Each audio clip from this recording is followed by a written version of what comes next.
Hi everyone, it's Margot and we are with Iriana Hi. and Jad. Hi. And you're listening to Vet Echo, your amazing vet student podcast. And today we have a lot of work. So, as we know, selective breeding in dogs started with function, hunting, guarding, herding, and traits have been selected to help humans in daily life. But over time, especially since the Victorian era, priorities shift. Appearance took center stage because of the place of just pet and companion dogs took. Kennel clubs were created, shows became popular, and breed standards became stricter. All of these aspects led to big changes in breeds, shorter muzzles, heavier heads, more wrinkles, and exaggerated curves, leading to sometimes extreme selection. That is what we now call hypertype. And while many of these features win in popularity, they often lose in health. So you have probably guessed what is our subject for today's episode, canine hypertyping. Yay. Well, no, but Yay. the subject is cool. Yeah, so at first we will try to understand the origin and how we can determine it. So my first question for you girls is, how can we define hypertyping and what is hypertyping? I think hypertyping refers to the exaggeration, of a physical characteristic, a physical trait in dog breeds, and it's due to selective breedings. Well, you said everything, so agree with you. Yeah. There is also an important point to consider, which is that these exaggerated traits are selected to a point of causing functional impairments, reducing quality of life, and raising ethical concerns. So that's what we will say it's the limit towards hypertyping. And do you have any example of dog breeds that are particularly prone to hypertyping today? Well, there is, for example, the German Shepherd that already slope back in some shoulder lines, leaning to hips and joint issues. The Shar-Pei that have excessive skin folds, contributing to chronic skin infection. I know that there is also the Cavalier King Charge Spaniel that is extremely shortened skirts and that can cause syringomegalia. That is a painful brain and spinal cord condition. And about the Cavalier King Charles, it's a breed that's part of a group called the brachycephalic breeds. But there's a lot of dogs. Well, every dogs in this group are basically hypertyped. For example, the French Bulldog, they are known for their extremely flat face and a very short muzzle and compact body. The breeding has also exaggerated their bulging eyes, narrow nostrils, and shortened spine. These changes increase the risk of respiratory problems, such as brachycephalic obstructive airway syndrome. And it also increases the risk of overheating and vertebral issues like hemivertebrae. There's also in this group of brachycephalic dogs the pugs and English bulldogs. The English bulldogs also have a problem with excessive fold skins and massively broad chests, which is a very specific physic that can cause a lot of problems. Other breeds, not brachycephalic, sorry, this time, but such as the breeds that are very long vertebral column, yes, such as tickles. Dachshunds. Yes, Dachshunds, thank you. And corgis, I think, also are. They can have a lot of back injuries, of spine injuries, such as, for example, the IVDD or intervertebral disc disease. I have also think about the Labrador's retriever, especially the showlines, for example, that are bred for heavier, bulkier looks, and that can be prone to obesity, for example, and joint problems compared to their walking line counterparts. So, actually, in 2022, French Bulldogs were the most popular dog breeds in the US, overtaking the Labradors after 31 years. So these breeds are very popular and it's visible all over the world. In your opinion, why have these exaggerated traits become so popular, and who contributes to hippotype? Well, I would like to say that there is the aesthetic appeal of those excessive traits, but also some maybe human emotion. Like people tend to anthropomorphize the short muzzles and big eyes to resemble human babies. There are also show standards like Kennels Club, I think. And the impact of social media or the ignorance or misinformation of the buyers that don't know the health implication of these exaggerated features. Yes, I totally agree. For me, one of the most important thing that contribute to hypertype is the physical trait, the aesthetic of the dog, and also a thing that for me is one of the first thing that contributed to this is the breeding standards that are each time more selective and is the one of the cause of the exaggerated body features because people want their dog to match exactly with the criterias, and if the criterias are more and more selective, well, it leads to hypertype. And it's also help.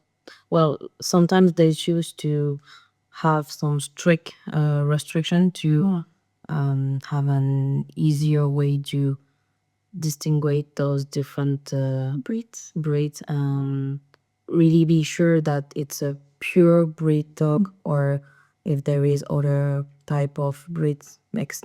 Actually, what you've said, Ariana, about the infant childlike futures, I've looked a bit about that and such. And there is a an ethologist called Conrad Lawrence that have described the what we called baby schema effects. And it's the fact that we are naturally drawn to animals with infant-like features, like big eyes, round faces, and short nose, as you said. And these traits will trigger emotional and caregiving response in humans, which partially can explain why these exaggerated, hypertyped dogs are so popular despite health issues. We've talked about the key characteristic of hypertyping, including respiratory, dermatological, musculoskeletal, and ocular issues. In the veterinary fields, which pathology do you think are seen the most frequently today in hypertype dogs? Um, in my opinion, I think one of the most common is definitely the brachycephalic airway syndrome that I've talked before for the French bulldog. I think the acronym is BOA. And these dogs often have like narrow nostrils and trachea and an elongated soft palate, which makes it difficult for them to breathe. And they even often have to have a procedure, like an operation, to be able to breathe normally. I think this one is like one of the most common. Yeah, I've seen a study in the UK that were saying that almost 89.9% of the French bulldogs show signs of BOA, for example, which around half of them were really clinically affected. That's really, yeah, That's that's a lot. Yes. That's a lot, yeah. And I think there's also a lot of dermatological issues that are quite common, especially in breeds that have a lot of skin folds and wrinkles, which can cause skin fold dermatitis, which is inflammation and infection in the wrinkles because of moisture or bacteria. Also, one that is a lot common is, for example, hip dysplasia or musculoskeletal diseases, for example, in German Shepherd, as Elena said, or even some breeds like English bulldogs. They have a lot of musculoskeletal issues. Can also be, for example, patellar luxation or vertebral malformations, or even I don't remember the word for the Elbow. elbow. Yes, elbow dysplasia also. I've seen also some eyes issues, like for the Merle coat dogs, they can have some problems because of this hypertyping of their. Well, this is a genetic selection for a certain gene, and that allow them to have this cool aspect, but many problems like the highest issues. Yeah, because of the shallow orbits. Yeah. That will rise the rates of corneal ulceration and eye trauma. Are like chihuahuas and their globulous eyes, is that also an hypertype? It's exactly the same thing. If the eyes is too exposed, it will have higher risks to be impacted and to be damaged. I want just to put a small warning about all of this. It's really challenging to assess the full impact of hypertyping on canine pathologies, as many contributed factors, including genetic, environment, and lifestyles, often are at play. So, among all of these issues that we've said, we can, however, notice some that are very related to hypotyping. As we said, respiratory issues, dermatological problems, and ocular disorders are the main ones. I have also another question for you. Are there early clinical signs that veterinarians should watch for in breeds prone to hypotyping, even before symptoms become severe? I think it depends on the type of hypertyping. But for example, for respiratory problems, that should pay close attention to things like noisy breathing, like snorting or snoring while awake. Also, exercise intolerance for dogs that can quickly overheat after minimal activity. There's also a lot of mouth breathing or open mouth posture even at rest. The signs also, for example, for dermatological problems can be excessive scratching, rubbing, or licking around the face, tail, the belly, also the paws. Or also bad odors coming from specific areas can be a sign of some problems. For the ocular issues, there's a lot of maybe high eye discharge or Redness. yes, redness of the eye. If the dog is always pawing at his eyes, maybe it can be a sign. And I've also found about, for example, abnormal gait or reluctance to jump or climb. If you have a really big dog, it may indicate joint or spinal issues. Also, as you said, head scratching, galloping when being touched on the head and neck. You've talked about the syndrome of syringomelia, Iriana, Yes. in predisposed breeds such as Cavalier King Charles, Spaniels. And for example, it can be a sign because this condition, you have explained it a bit, but for the people who really don't know about that, it's a neurological condition where fluids builds up inside the spinal cord, and it will put pressure on the nerve and often causing pain, scratching at the neck, or weakness. And as breathing for smaller, rounder skulls leaves less space for the brain and the spinal fluid to circulate properly, which lead to this condition. So, in your opinion, does being hypertyped automatically put a dog at higher medical risk, or are there exceptions? Well, I would say yes, it will increase the risk of medical issues, especially when it will affect, like we said, the breathing with the brachycephalic syndrome or mobility, skin, eyes, brain function. But, well, not all individuals of hypertyped breed are equally affected. Some are bred more responsibly with moderation and function in mind. That said, that the more exaggerated the trait, the higher the health risk. So, well, the hypertype increase the risk, but we can try to reduce this risk. Yeah, I also think it depends on the degree of the hypertype.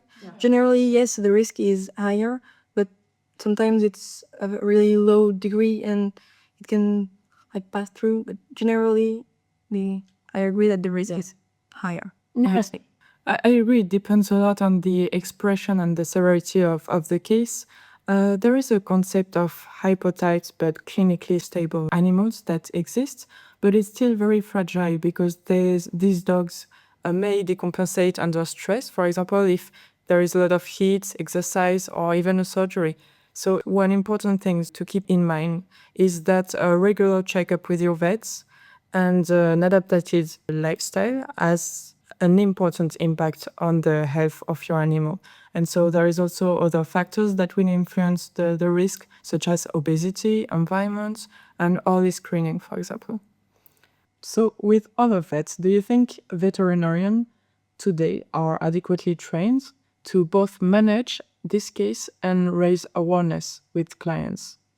Well, I would say that this varies by countries and institution, but generally the clinical training prepares vet to treat the consequences, but ethical and communication training to raise awareness or discuss breeding choice with the clients is sometimes limited.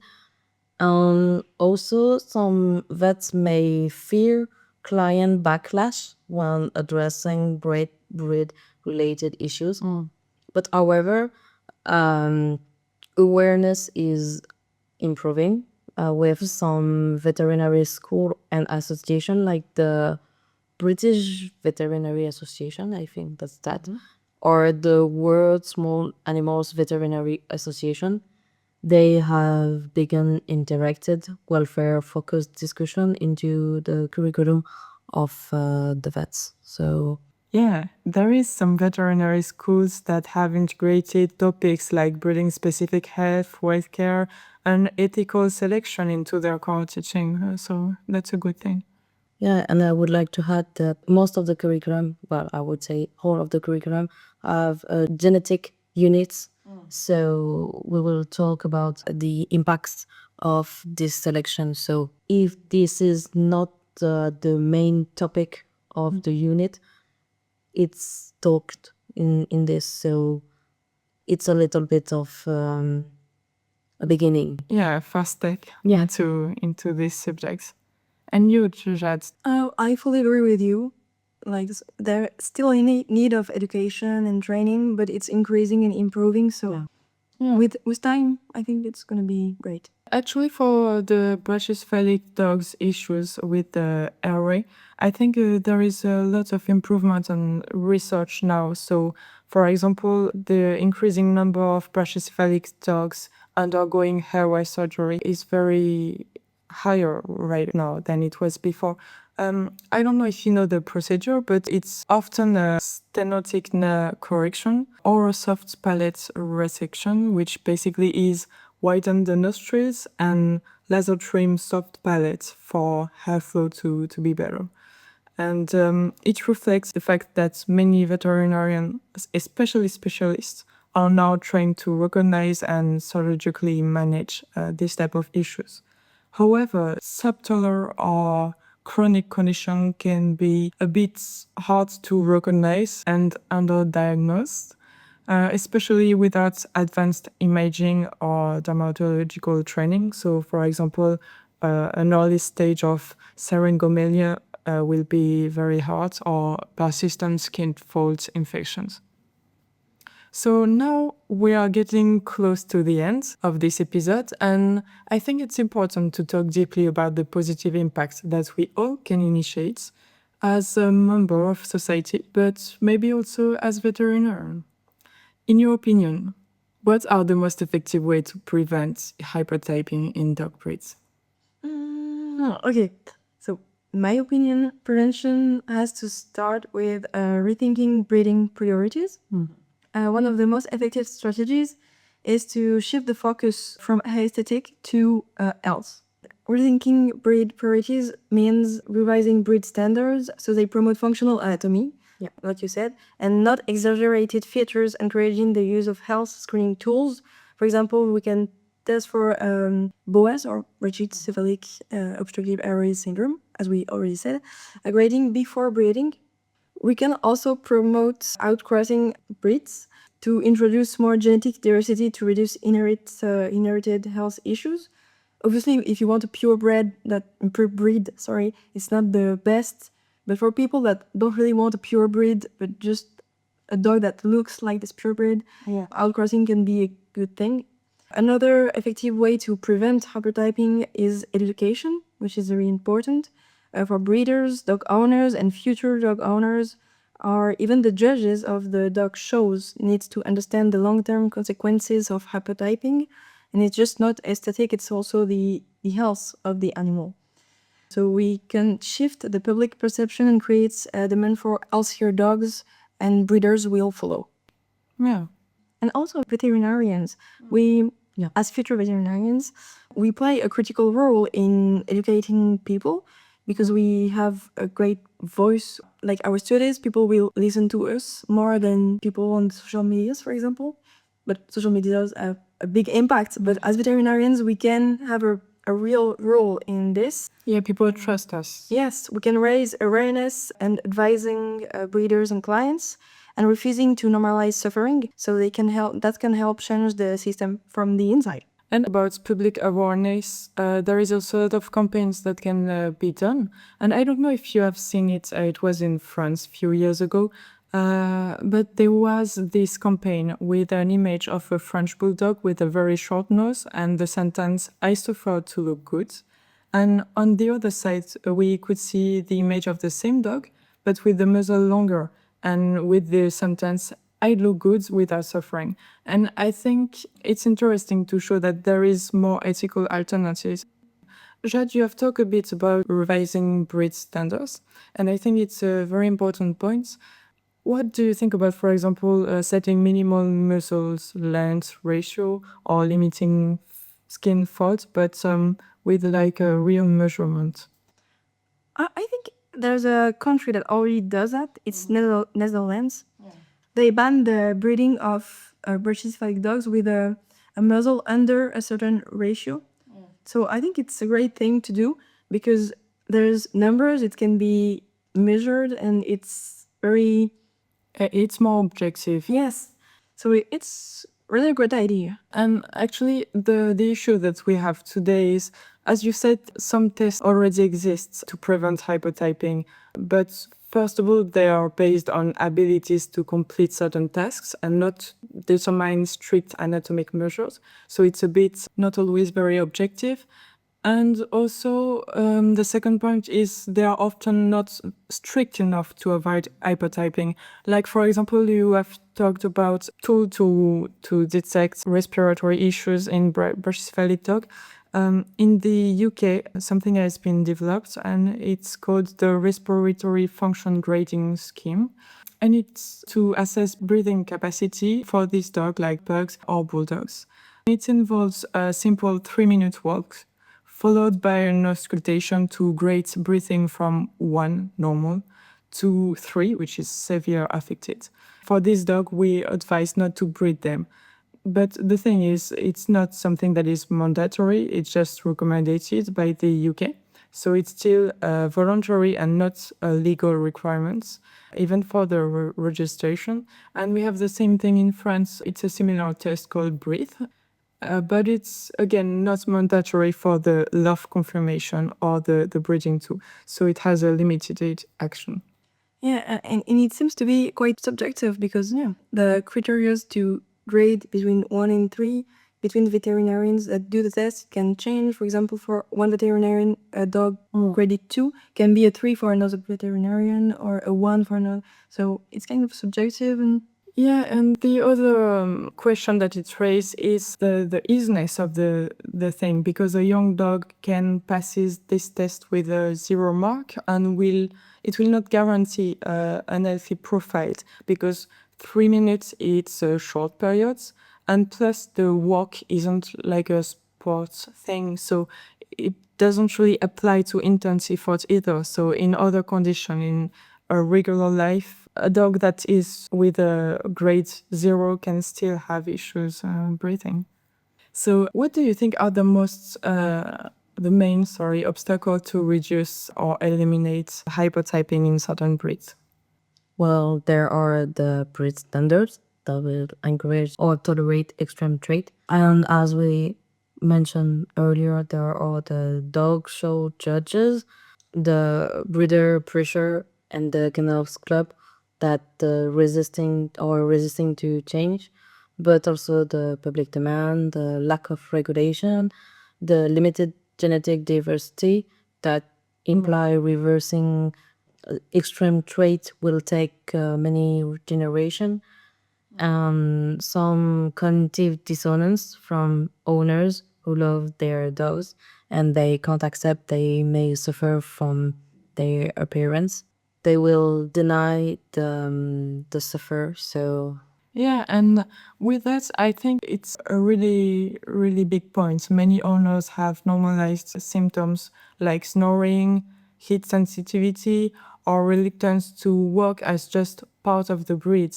And this make education difficult, especially when appearance is deeply linked to the emotional bonds people have with their dog, as we've seen before. So it creates a huge issue for communication and also for the vet and owner bonds.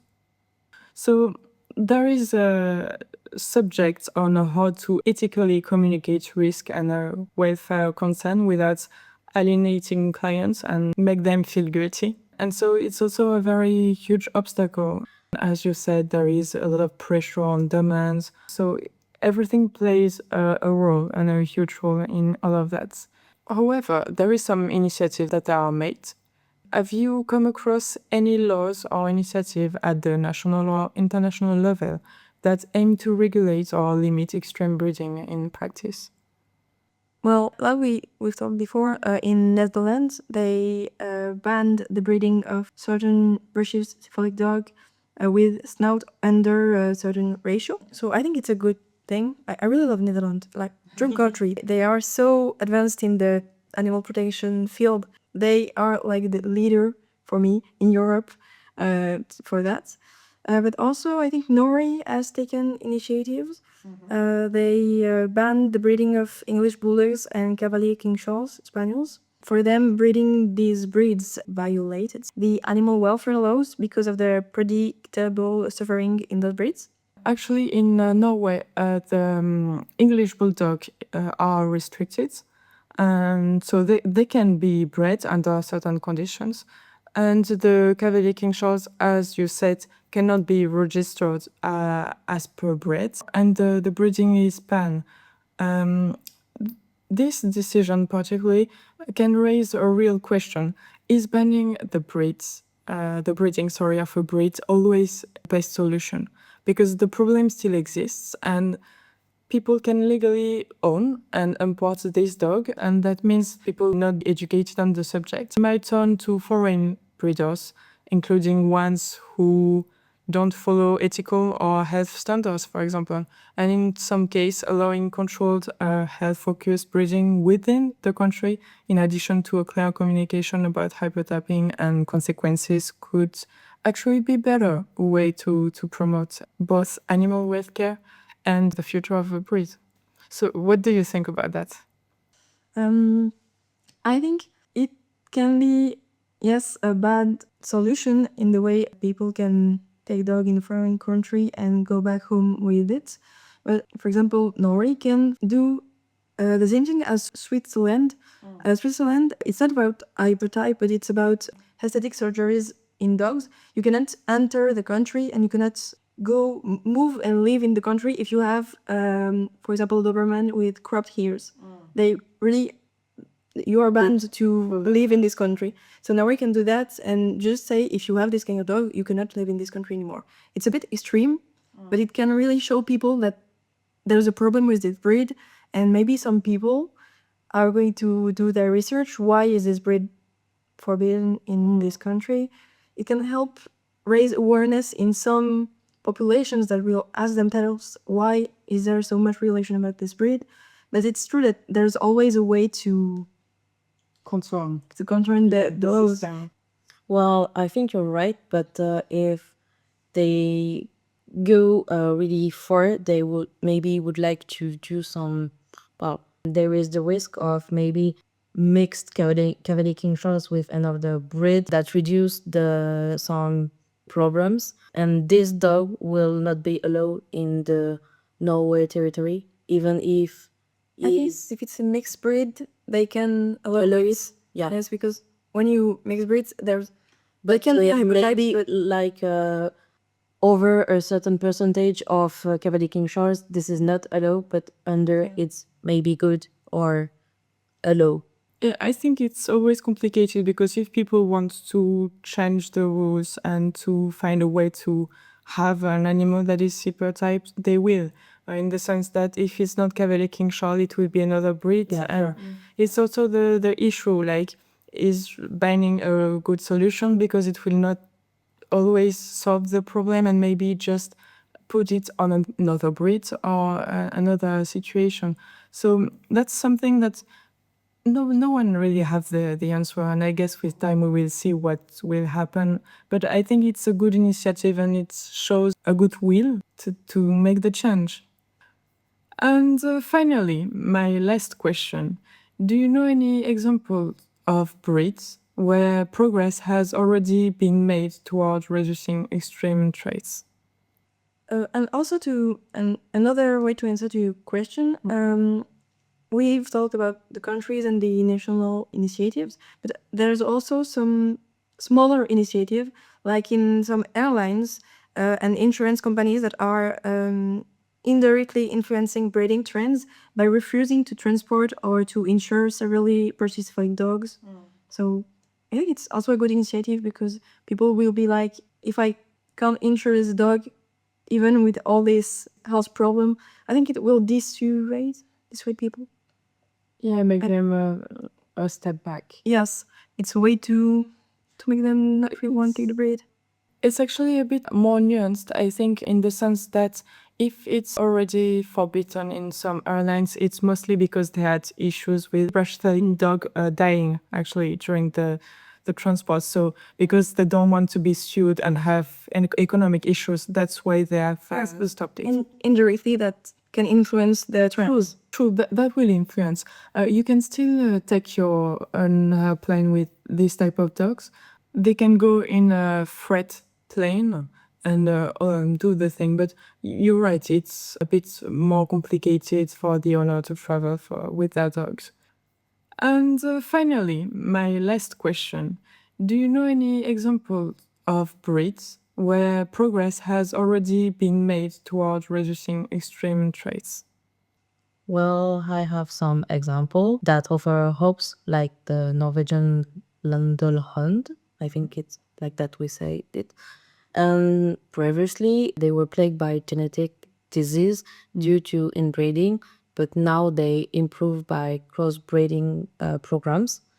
The boxers also in Germany, the breeding lines were with longer muscles have improved the respiratory function of this breed. The Dutch Kennel Club has implemented breeding restriction and health check for the brachycephalic breeds.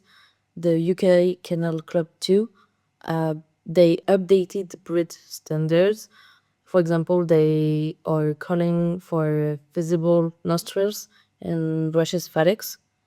Yeah, I think those are some interesting example and Yeah. a full example. Yeah. Yeah. The only example I had was the boxer in Germany, but in it also. Yeah, I've also seen in Denmark they have a crossbreeding program with the Papillon breed, and it's a way to keep the Cavaliers King Charles friendly temperament actually, while improving the skull shape of it to reduce the risk of syringomelia by increasing the cranial space and promoting healthier conformation. And about that, actually, crossbreeding is sometimes viewed as controversial, with concern that it may move a breed away from its original standard. But I think when carefully managed, it can be a valuable tool to improve genetic diversity and long-term health, especially in breeds where certain health issues are already widespread within the gene pool. So, to end this episode, as we've discussed, hypertyping is an issue that affects a wide range of dog breeds, driven by strong demand and a lack of knowledge mostly. But this phenomenon can be addressed through both individual and collective actions, as well as legal frameworks. And actually, awareness is already growing, and we are starting to see the first steps towards a real change. Thank you for being with us for this episode, and we will see you next month for a new one with Chad. Thank you. Thank you.